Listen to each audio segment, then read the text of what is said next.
someone wants a Stargate request, you know. Oh, I guess they like it. I guess they like Stargate. Yeah, well, I can't say that pressing of the colour is very good. On the Laserdisc, it's a little bit flawed. Even on the DVD or the Blu-ray, I can't remember which. One of the transfers, due to the colours of green and due to the colours of white and blue. And if you get too much, if you overdo it, sort of thing, the mixture of white and blue can have a third colour, and then you've got a sort of greenish colour, and it looks like a greenish cyan colour, and it looks yuck. And you can't really undo that. I think you could if you've got all the right sort of parameters of colour adjustments and such. But then once you've done that, it's going to look yuck on another movie that you play. So these things aren't exactly calibrated very nicely. I don't know how that passed through THX, because they must be colourblind. Okay. So, oh, did I switch the AC-3 demodulator on?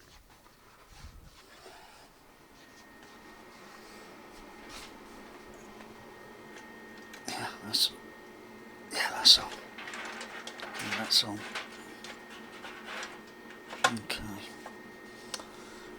Look at that in there. Look at that. Laserdisc. It's a Laserdisc wrapped up down there. I think there's two more Laserdisc players on my rack shelf, but they need minor adjustments. They need repairing and such. Upkeeping. So the tray's open.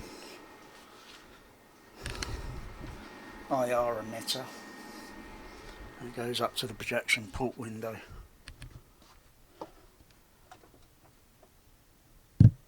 It's up there on the projection port window.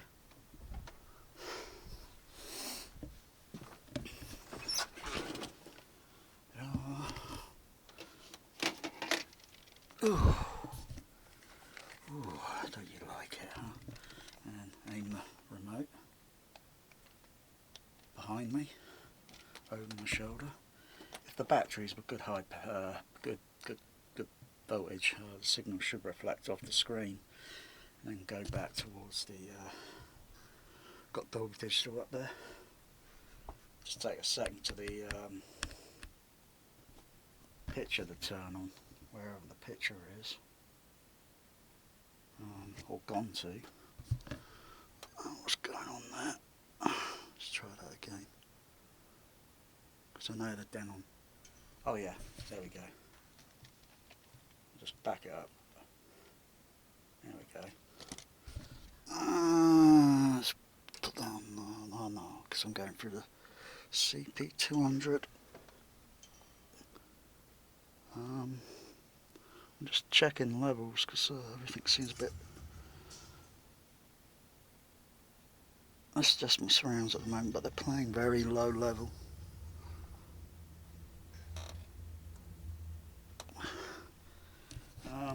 Okay, I should bring the levels up a little bit. Oh yeah, the original Ghost Train Dolby Stereo Digital.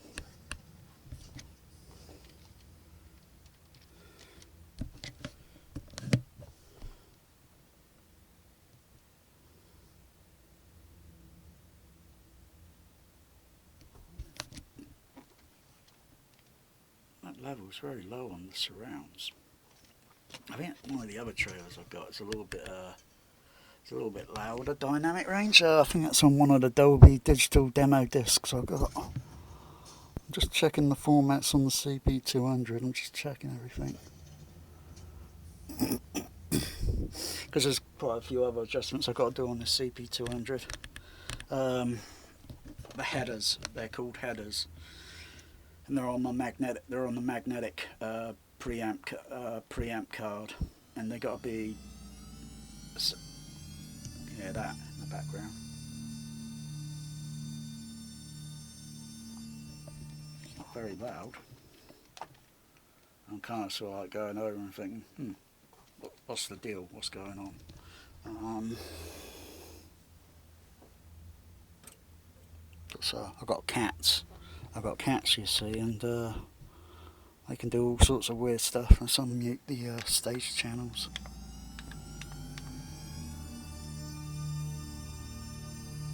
Oh, levels are turned up there, and just looking at the levels there, everything looks normalish.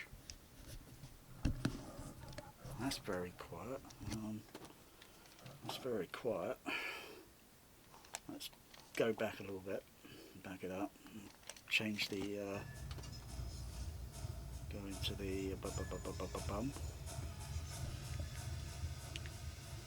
stretch the image out.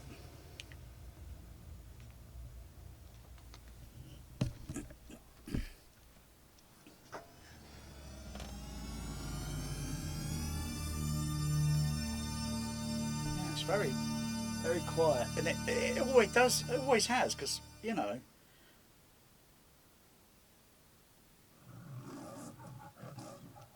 it's very quiet, the MGM Leo. Music score started.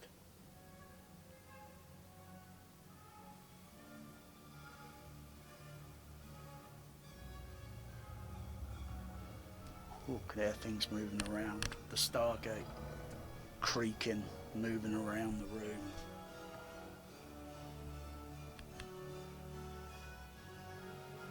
This needs a little bit of rehearsing to bring the levels up. So basically, even though it's going through an SDDS over to a Dolby CP200, it's still passing from the Laserdisc player over to the ADR, the AC-3 demodulated signal passing into the RF decoder to be decoded on the coaxial input or RCA input.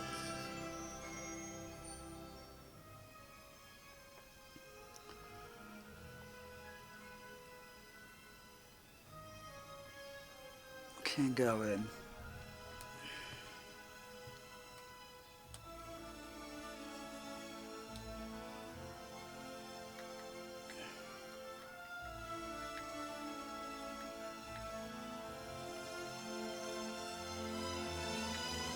Just take the levels up a bit. I wonder if I've got a dial normal or anything on this. Oh, and the dial norm offset is -4 on this. But the level of the ones and zeros and the digital signal is very low level. You know, I could have stopped the film and put something else on, and the levels are going to be like, you know. So I've had to take it up a bit, but I will watch.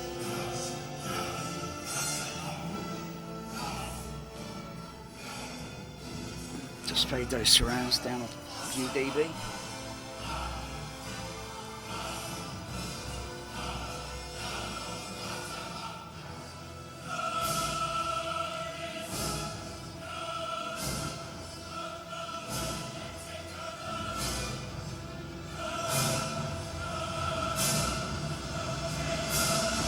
Just take the levels up on the preamp on the, it's not like a real preamp. I'm taking the gain levels, so the gain levels usually going into a DCX often look a little bit low level, don't they? Yeah. And so they need a little bit of boosting, yeah. And then when you use the crossovers on the, you know, because that's going to do frequency division.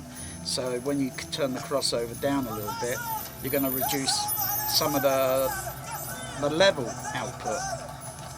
Don't panic, you know, that's intentional, and then take it up just a little bit, and then you use the rest on your amplifiers for dynamic range, because your amplifiers are, you know, as long as my signal level doesn't clip, but levels there look okay. As long as the levels don't start clipping, otherwise it will turn the ADR off, because the levels maybe just a few dB, just a little bit more higher, and you only have to put, say, like you try and put a 1 kilohertz, no, not a 1 kilohertz, a 1 hertz sine wave frequency, or maybe a 20 hertz sine wave frequency, and you put the level up so high it will shut the AVR off because the level's exceeding the normal tolerance. But it's okay at the moment. Not the same loudness when I heard this at the cinema, because, you know, it's a smaller room, big speaker, big JBL behind the screen, big JBL all around the room. I still don't like the look of the picture. It looks yuck, because it's got edge enhancement. It's got bloody edge enhancement on it. What the fuck? And the all the other artifacts with it. It's especially when you do a digital pause.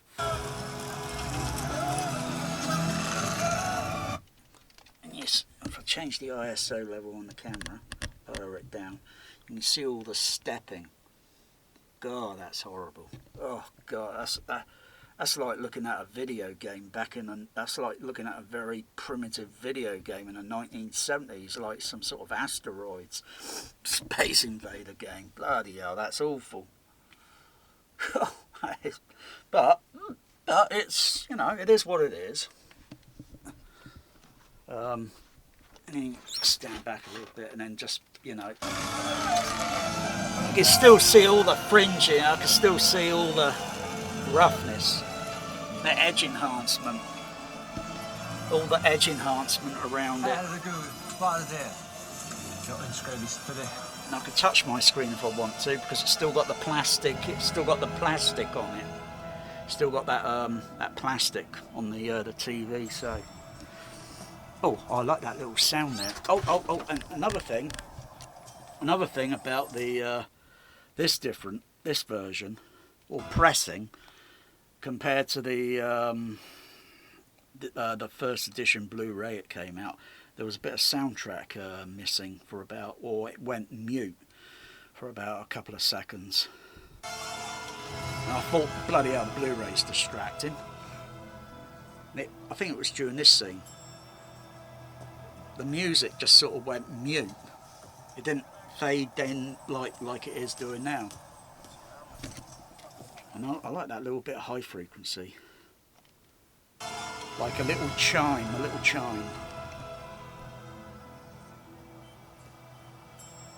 Yeah, I can hear a little ting, a little chime there. I can hear a little chime sound on the HF horn. Ting. I like that.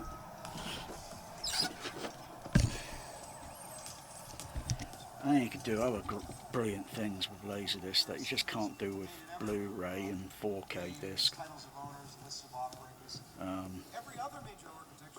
I think they should have put a bit more attention on the picture.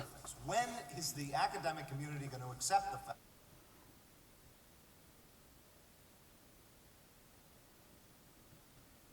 This is the information the probe sent back to us.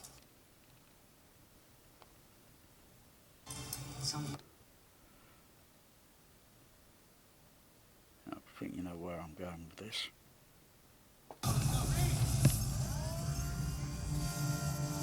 Let's just turn the fader down a bit. Put the sub bass on. And just attenuate the sub bass level a little bit. Oh yeah, go back a bit further. Go back a bit further. I know that scene. Got to go back a bit further.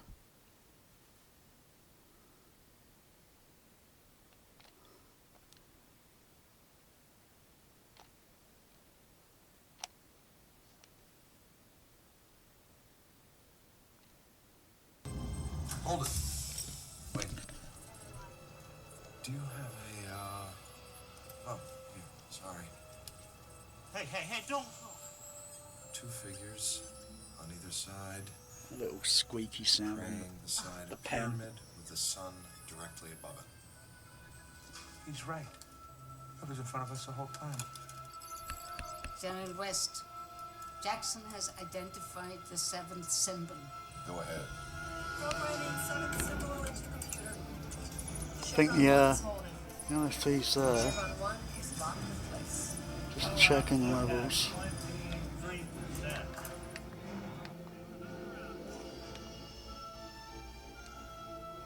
Yeah.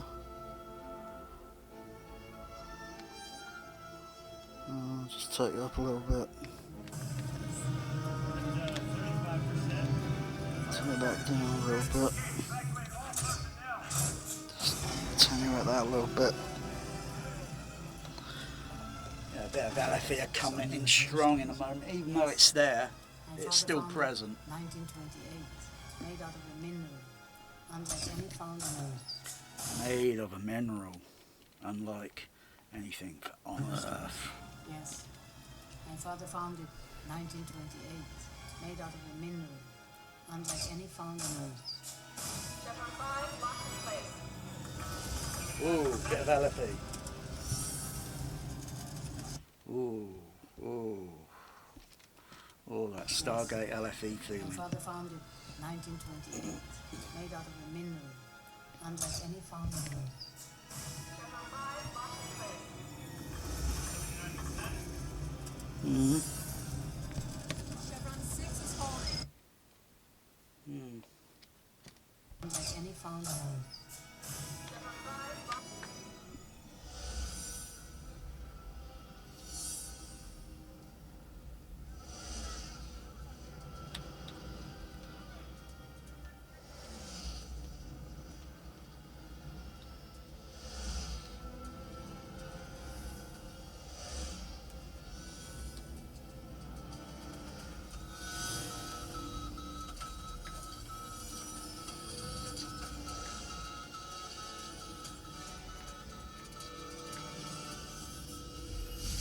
Wow. Wow. Bloody hell. Wow. Wow. All that Stargate on the split surround. Oh, for a CP200. Oh. I guess this might have been like the experiment, you know, if you want to kind of do it like what it was in the UK, because this film have only been playing in very few THX cinemas in the UK. High Wycombe, yeah. Maybe Solihull up at Birmingham, and I think the Warner West End, or the or did they call it the Warner Village then? 94 this film came out, didn't it? Might have been the Warner Village they called it then. So it would have played in one of the screens, 5 or 6 or 7 or 8, I can't remember the screen numbers. But I never saw it, but I did pass by in London, I think at the time around that year. I didn't see it in... Oh, I like that. I like those little... They sound like little gunshots on the surrounds.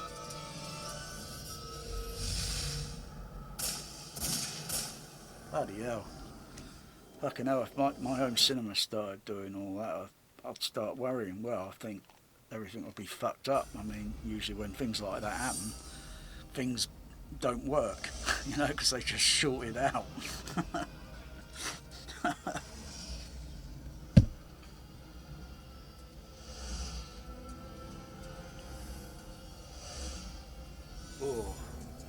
Oh yeah, I could probably do this like the look at that fucking thing moving around. And I suppose you're going to try and turn up your sub bass now and stick a phone on top of your sub bass speaker, and try and watch it, you know,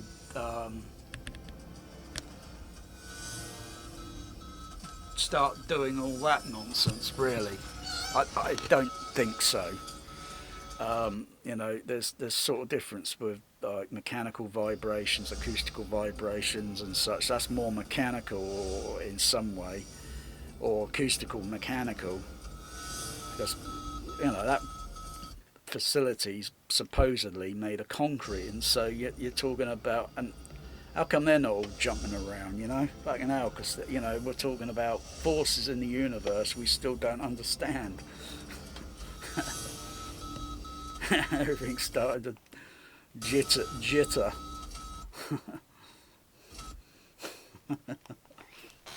It's almost lifelike. I'll tell you, an OLED almost makes a Laserdisc a little bit more lifelike. And then you got the upscaling, so the upscaling is going to improve it just a tiny margin. Wow, I mean, I could listen to this scene over and over and over and over and over, because it's like the THX experiment, you know. The Stargate would have played through a DTS decoder over to the Dolby Cinema CP200 processor, and to the I think they had at the time, they would have had all JBL in the auditory, all JBL, and amplifiers I think were QSCs. I think they would have. I think they were. They had amplification by QSC, and the THX sound system crossover monitor.